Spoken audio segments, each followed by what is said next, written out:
I'm sure my guest would agree with me when I tell you, kids, that there's a lot of very exciting careers out there for you. And all you got to do is apply yourself to get to them. There's nothing keeping you back. Everything you want to do, you can accomplish. My friend Greg got to meet Imagineer at Disney, and he's no more different than any of you. He just applied his life, and he got to have a really cool job, something he really enjoyed and worked for a very long time at. Let's get right into it. So, with me today is my good friend Greg Wilzbach. I know you're going to find him interesting. He was an Imagineer for a number of years. He's recently retired, but he's had a very interesting career. I know that the kids will be excited about it. Greg, thank you so much for coming and joining us. I really appreciate it. My pleasure. Glad to be here. Yeah. So let's just dive right in. Okay. If you could kind of tell us about your career and how you started out in school, and then where it took you from there, and we'll kind of give the kids a recap about what you do. Okay. Yeah, I live in the Los Angeles area. This is where I grew up, and I still live here. And so I went to school, high school and college here at California State University Northridge, called CSUN, for my fine arts degree. And then I have another degree from Art Center, short for Art Center College of Design in Pasadena, for industrial design, product design. And it's sort of like a little bit of technical, but a lot of art put together. And that was really what I like to do, because I like science and math, and I liked art, and I put them together. And they actually have something that's called an industrial designer that marries those two together. So that I was really lucky about that. That's pretty cool. Do they still have that major? Yes, they still have that major. It's called they have a lot of environmental design. It's called environmental design when you design places, product design, which is stuff that you use, and car design, automotive design. There's all sorts of fun stuff out there to design that sort of marry the technical and computer with art. And there's a lot of opportunities out there for that kind of thing. Very cool. And then I happen to know already, but the kids don't know. What was your first gig out of school? So yeah, I was very lucky, and somebody asked me, "Hey, do you want to design some props for the first Star Trek movie? Like phasers and spacesuits and stuff." And I go, "Sure." Yeah. I'd love to. And I got to work on the movie for about a year right out of school. And yeah, it was great experience, and I got a lot of good experience that then was able to really get me the job at Imagineering. Great. So now tell us a bit about that. When did you start? How long were you there, and all that kind of fun stuff? So I started back in 1980. So I was actually at Imagineering for 36 years, so a long time. And I started at Imagineering, and they called it WDI or WED back then. And it was when they were designing Epcot at Disney World. And so everybody, a lot of people in my area were hired that had art and industrial design backgrounds to help design Epcot.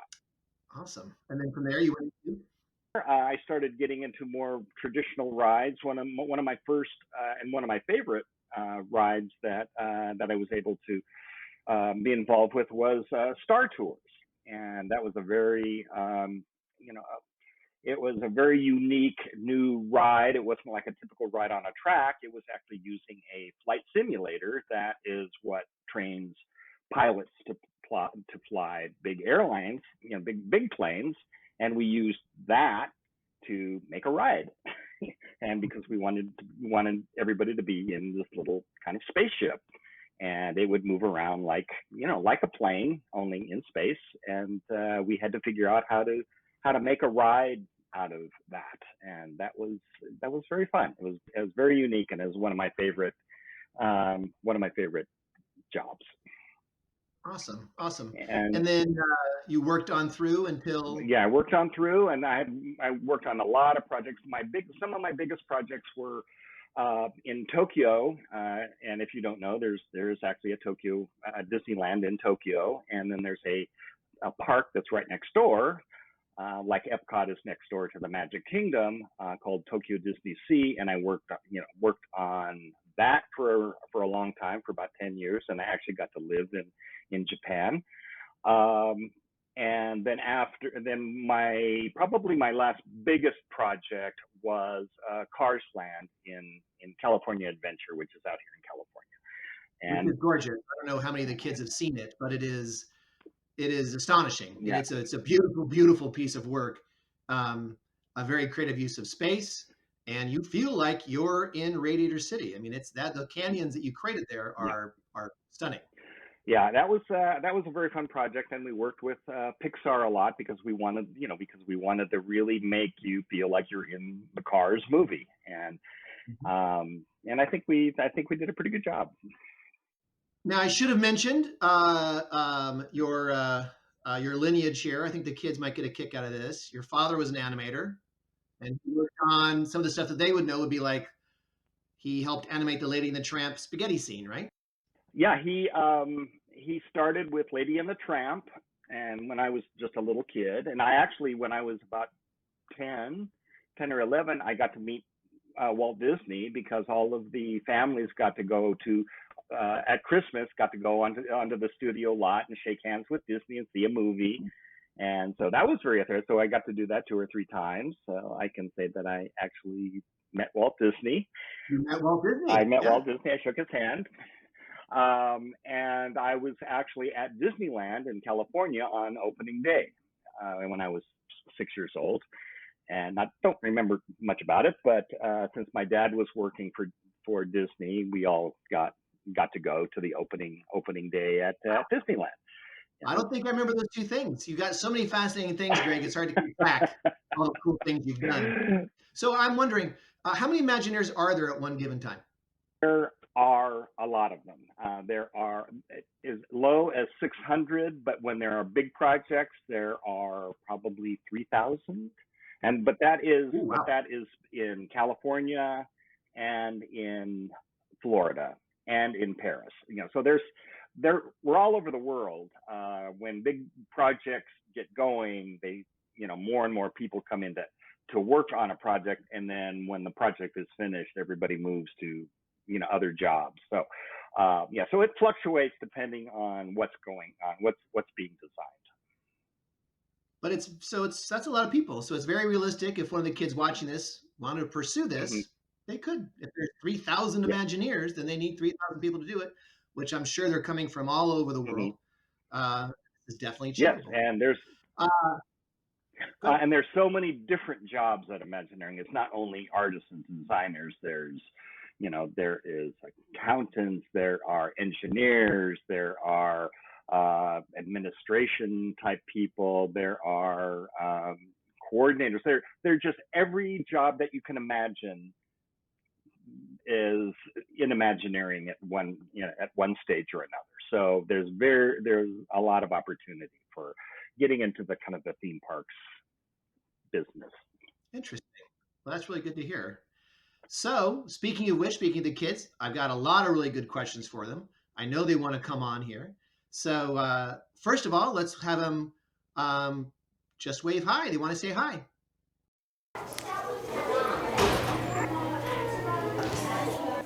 Hi. Hi, Mr. Greg. How do you use computers in your job, and are you good at it? Hi, Londyn. Yes, I do use computers. I was when I first started Imagining. It was before computer. I mean, before anybody really used computers for what I do. So I had to do everything by hand. I had to paint and sketch and do everything with colored pencils and paint and markers and do my work like that. There were no computers, but starting with Star Tours, we started using computers to help us draw complicated things, and this would be strictly very crude computer generated line drawings that we would trace over and still do hand. So it was quite a while before the digital art really got sophisticated enough and advanced enough where we could actually use it to draw drawings and paintings on on the computer. And so that is what I mostly do now. Okay, Caleb has a question. Hi, my name is Kaleb. Mr. Greg, I was wondering, can you get into Disney for free, and how many people can you bring? Hi, Caleb. I get this question a lot. And yes, I do get in for free, actually. I have a pass that I can get myself and three guests. It's usually my family, but friends and family. I can actually do that every day if I wanted to, though Anaheim is about an hour, or at least an hour and a half drive, and it's a pretty big deal to get everybody to Disneyland. So I don't do it as often as I probably could. But I can also, because I'm an employee and I have my little name tag here, I can just sneak in the back anytime I want to. Avery has a question. My name is Avery. Mr. Greg, I was wondering, what's the biggest challenge you've had in a ride? This is a real hard one. I can't remember exactly the biggest challenge. I mean, there's a lot of little problems to be solved in a project over the course, and I can't remember of any really big problem that I had to solve. But just a lot of little decisions, like what does this look like, and what people are, what you want people to experience, and what you want people to hear and see, and how to tell a story, and all of these really kind of complicated things. We have to sit down, me and my team have to sit down and figure out how to solve these problems. I don't know whether they're mistakes so much, but you do make mistakes, like for instance, say you pick a wrong color and you think, oh, that's going to look great, and then you paint the mountainside that color, and ooh, that doesn't look very good. And so you have to go back and you have to change it, or you have to correct it. One of the hardest things is when you do make those kind of mistakes, or they're not so much mistakes as you can only visualize so much when you're in your art, and until you see it in real life, sometimes things unexpectedly go wrong or look different than you expected in your mind. And you have to, a lot of times, tell people, you worked very hard on this, but that's just not really working. You're going to have to change it. Hi, my name is Kalan.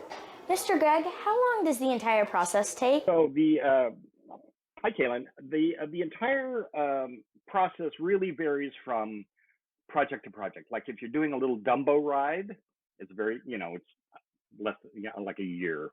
If it's a big Cars Land or big land, or even a big theme park, then it can go up to 9 years. But the average is probably about, for just a regular middle of the road Disney attraction, is probably 3 to 4 years. Cars Land, from the time we said there's a parking lot right there, make Cars Land, and to where we would be able to walk through it, that was a 5-year process. Great. Valentina has a question for you. Mr. Great, what's your favorite ride? Hi, Valentina.